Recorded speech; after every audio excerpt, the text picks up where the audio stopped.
Hi, my name is Professor Jose Moyano and I am a physiotherapist and consultant MSK expert. Works as an advanced practice physiotherapist and consultant MSK sonographer in the clinic. Ultrasound images use ultrasound waves to produce pictures of muscle, tendons, ligaments, nerves and joints throughout the body. Ultrasound is safe, not invasive, and does not use ionizing radiation. MSK ultrasound images are typically used to help diagnose tears to ligaments, muscle and tendons, bleeding in muscle or joints, fluid buildup, soft tissue tumors. It is often used for sport-related injuries such as rotator cuff tears.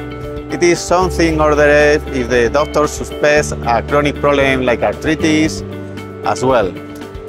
An ultrasound allows for early detection of arthritis, so you can take steps to slow down the progression of the disease.